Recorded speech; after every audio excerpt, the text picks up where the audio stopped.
அனைவருக்கும் வணக்கம். இன்றைக்கி நம்ம என்ன பார்க்க போகிறோன்னா டிஎன்பிசியில் கேட்குற முக்கியமான கொஸ்டின் ஏரியா தான் நம்ம பார்க்க போகிறோம். யூனிட் 8லேருந்து வாங்க நம்ம கொஸ்டினில் போகலாம். விடுதலை போராட்டத்தில் பெண்களின் பங்கு.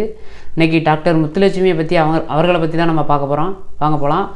இவங்க பிறப்பு என்னென்னா 1886 ஜூலை 30 பிறந்திருப்பாங்க. மாவட்டம் எங்கன்னா புதுக்கோட்டை மாவட்டம் திருக்கோக்கரணத்தில் பிறந்திருப்பாங்க. 1904 புதுக்கோட்டை கல்லூரியிலிருந்து சேர விண்ணப்பம் அனுமதி வழங்குவர் பைரவ தொண்டைமான் அவர்கள் தான். 1907 சென்னை மருத்துவக் கல்லூரி நிறுவியிருப்பாங்க. தென்னிந்தியாவின் முதல் பெண் மருத்துவர். ஓகேங்களா. அடுத்தது 1912 எம்பிபிஎஸ் பட்டம் முடித்திருப்பாங்க.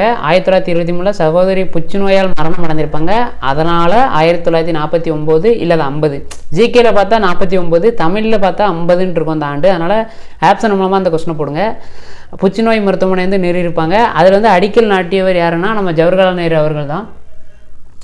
அடுத்த முக்கியமான கொஸ்டின் ஸ்ரீ தர்மம். பழைய ப்ரீவியஸ் கொஸ்டின் இதை அடிக்கடி இருக்காங்க. ஸ்ரீ தர்மம் என்ற இதழின் ஆசிரியர் யாருன்னு கேட்டால் இது மாத இதழின் ஆசிரியர்னா நம்ம முத்துலட்சுமி அவர்கள் தான். 1926-27 சட்டமேலவை முதல் உறுப்பினர் சென்னை மாகாணத்திலிருந்து இருந்திருக்காங்க.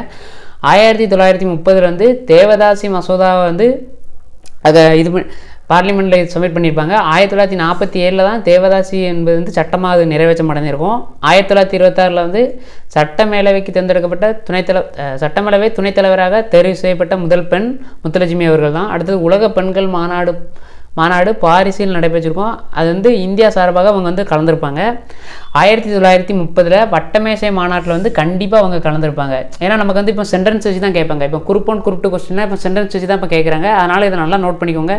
இது மேக்ஸிமம் அவுட் சோர்ஸ் தான். 1932 சீகாகோ பெண்கள் மாநாட்டில் கலந்து கொண்டிருப்பாங்க. 1930 உப்பு சத்தியாகிரகத்தில் காந்தியை கைது பண்ணியிருப்பாங்க. அதனால் சட்டமன்ற பதவியை முத்துலட்சுமி அவர்கள் ரிசைன் பண்ணியிருப்பாங்க. அடுத்து 1930 பூனே அனைத்து இந்திய பெண்கள் மாநாட்டில் பங்கேற்றிருப்பாங்க. 1937 to 37 இந்திய மாதர் சங்க தலைவராக இருந்திருப்பாங்க. இது முக்கியமான கொஸ்டின், இது ஆல்ரெடி கேட்டிருக்காங்க. 1930 அவையில் நிறுவியிருப்பாங்க.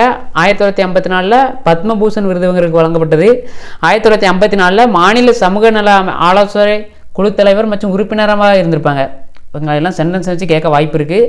இவங்க 1968 ஜூலை 22 அன்னைக்கு இவங்க இறந்துட்டாங்க. இறப்பு. Okay friends, thank you.